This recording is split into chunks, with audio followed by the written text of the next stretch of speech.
In this video, we will study matter in our surrounding. Few topics from this chapter.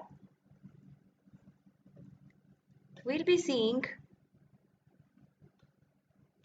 what is matter and its characteristic property.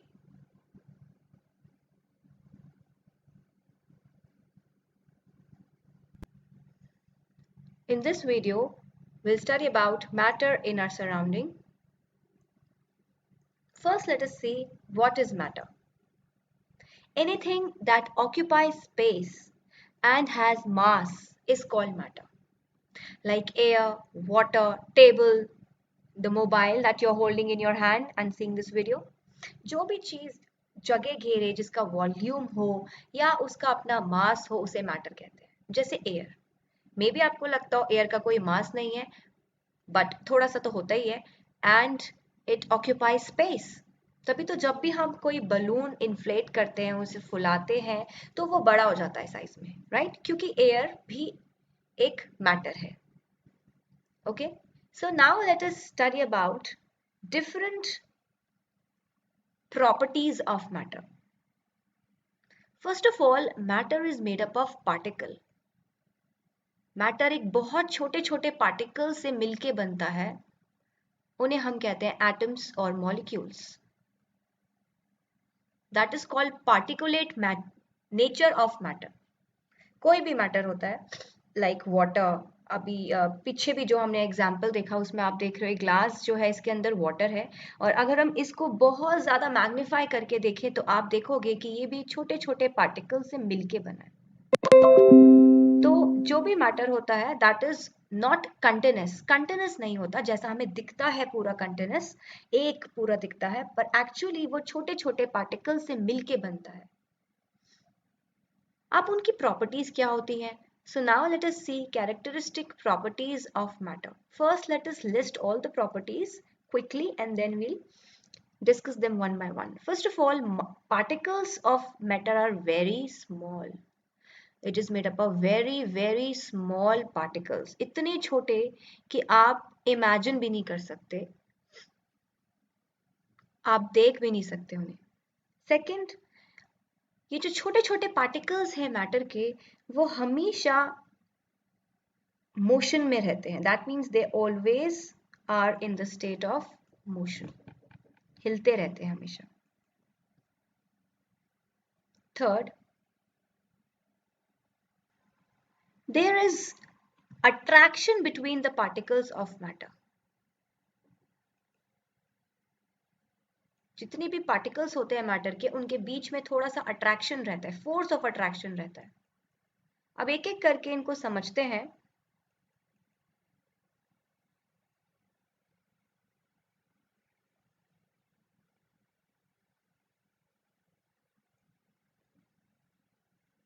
How can you prove that particles are very small? आप इसे कैसे समझेंगे? We all love to play Holi, right? हम जब भी होली में कोई भी कलर यूज करते हैं तो हम उसका कितना छोटा सा पोर्शन वाटर के अंदर ऐड करते हैं, और हम देखते हैं वो छोटे से पोर्शन, बहुत थोड़े से पार्टिकल्स में भी पूरा वाटर कलर्ड हो जाता है. This shows that small portion was made up of very large number of particles. बहुत सारे पार्टिकल्स थे उसके अंदर, इसलिए वो थोड़े से ही कलर ने पूरे बाल्टी के पानी को कलर कर दिया. इससे हमें पता लगता है जो पार्टिकल्स होते हैं मैटर के वो बहुत ज्यादा स्मॉल होते हैं. Then next, they are always in the state of motion. अगर आप पार्टिकल्स को एटॉमिक माइक्रोस्कोप से देखो या ऐसा कोई माइक्रोस्कोप लेकर आओ जिससे आपको एटम्स मूव करते हुए दिखाई दे, तो आपको कुछ इस तरीके से दिखेंगे. जितने भी पार्टिकल्स होते हैं मैटर के वो मूव करते रहते हैं. They are always in the state of motion.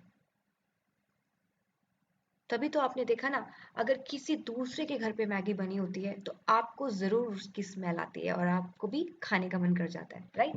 So this shows that particles are always in the state of motion. They always vibrate. Next, we can say that These particles, they have intermolecular spaces between them. आपने कभी सोचा अगर कोई भी table है तो वो continuous क्यों दिखती है, वो अपने शेप में क्यों रहती है? क्योंकि उनके पार्टिकल्स के बीच में एक फोर्स होती है जो उनको एक दूसरे की तरफ खींच के रखती है, बांध के रखती है, that is attraction, force of attraction. Okay, in the similar way आपने देखा है अर्थ का जो एटमॉस्फेयर है वो कुछ किलोमीटर्स तक उसके सराउंडिंग में रहता है। ऐसा नहीं होता कि ये एटमॉस्फेयर में जितने भी गैसेस हैं वो स्पेस में चले जाएं, ऐसा कभी नहीं होता। वाई? बिकॉज अर्थ की ग्रेविटी भी इसे पुल करती है और जितने भी पार्टिकल्स हैं उनमें आपस में भी फोर्स ऑफ अट्रैक्शन होता है। So all these examples show that particles, they have force of attraction. Even liquids, आप liquids को देखो, liquids के बीच में भी force of attraction होता है। Each and every particle, कोई भी matter हो, उसके particle के बीच में हमेशा force of attraction रहता है। Property, as I told you that all the particles are always in the state of motion, but if we increase the temperature, अगर हम टेम्परेचर इंक्रीज करें, जैसे आप इस फिगर में देखिए, जो फर्स्ट टू फिगर्स हैं और थर्ड फिगर है, इनमें डिफरेंस सिर्फ इतना ही है, we are rising the temperature. आप देखो ये थर्मोमीटर के अंदर आप देख सकते हो ये जो टेम्परेचर है ये बढ़ रहा है, और जैसे जैसे टेम्परेचर बढ़ रहा है you can see the motion, the change in the motion. ये पार्टिकल सॉलिड के हैं और ये अपनी ही प्लेस पे वाइब्रेट कर रहे हैं। जब टेम्परेचर बढ़ रहा है तो इनका वाइब्रेशन भी बढ़ रहा है। This shows that with increase in temperature, motion also increases. Particles, they start vibrating very fast. इसीलिए आपने देखा होगा जितना भी हम लोग फूड कुक करते हैं, whenever we cook food and it is hot, it smells very good, दूर तक उसकी स्मेल आ जाती है। पर अगर वो कोल्ड होता है, ठंडा रहता है, तो उसकी स्मेल इतनी दूर तक नहीं आती। क्यों? क्योंकि जब वो हॉट होता है, particles they move very fast in air and they can reach to us. Okay और आप एक और एग्जांपल से समझ सकते हो, आप जब भी कोई धूप बत्ती जलाते हो तब आप देखते हो कि उसके अंदर से जो स्मोक निकलता है, आपको दिखता होगा कि वो कितनी फास्ट मूव करता है, because it is very hot.